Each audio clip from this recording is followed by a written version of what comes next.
Not much more now than 4 minutes to get to the finishing line.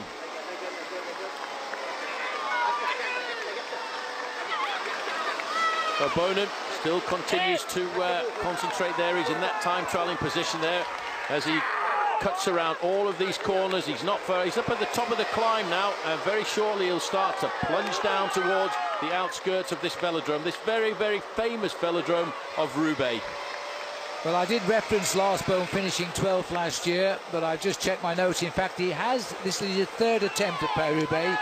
I don't know whether the first one actually counts now, because he was actually outside of the time limit coming into the stadium, so he wasn't listed on the result. It's interesting that, Paul, but there is an actual time limit of 5% on finishing this event. There is the velodrome on the right-hand side of Roubaix, and that's where Tom Boonen is. Look at this now, pointing at us. He knows he's got it now, Phil, in the bag, and he's going to enjoy every moment of this. This is a piece of history in cycling, because he will equal the record of 4 wins in Paris-Roubaix by Roger de Vlaming.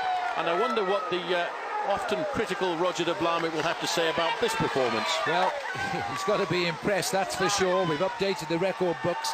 Next year, when Tom Boonen attempts Paris-Roubaix, he'll be going for the outright record of 5 victories in this event. There's only 5 men other than de Vlaming, and including Tom Boonen, who have won it 3 times. Octave Lapisse in the early 1909, 10 and 11. The great sprinter from Belgium, Rick van Looy, in 61, 62, 65.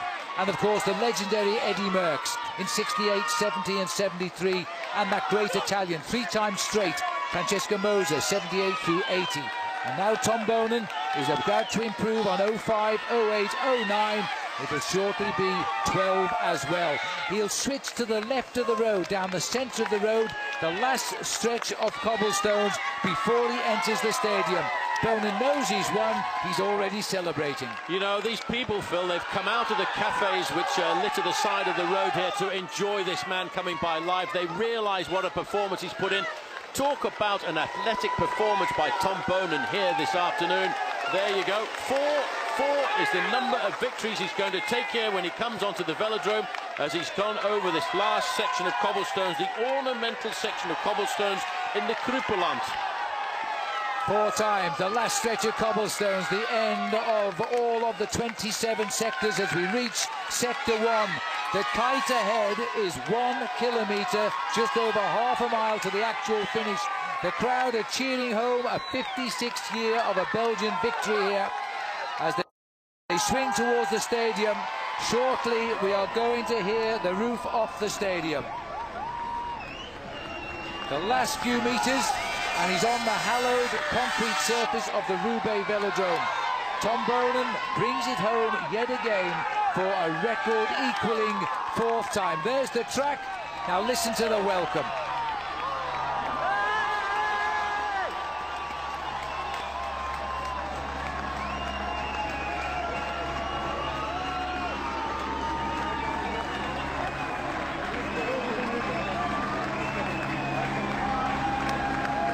He comes into the home straight to receive the bell for 1 lap to go. He's already saluting the crowd. This has been a champion victory by a champion bike rider.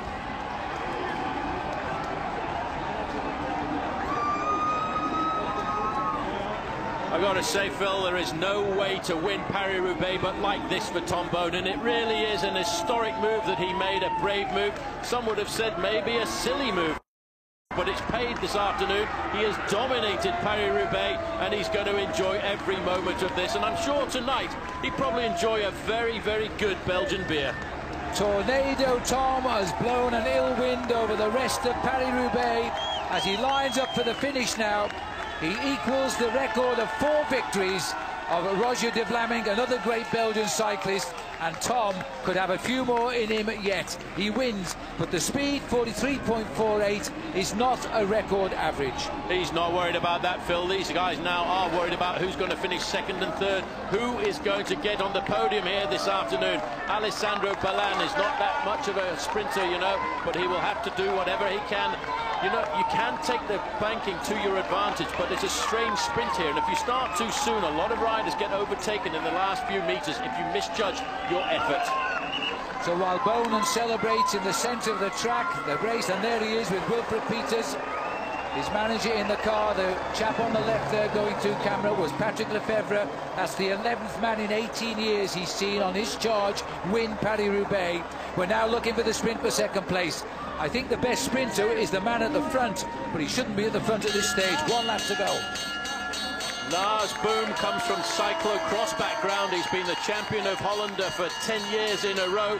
And now you can see, and in fact, look at this. All of a sudden, we're about to change the tactics because Nicky Terpstra has come back. He's number 15. He's the teammate. And there on the back, there is Sebastian Turgot in the green. All of a sudden, the dynamics have changed. And they most certainly have. And Turgot's a Frenchman, remember, and he could get second here because he can sprint.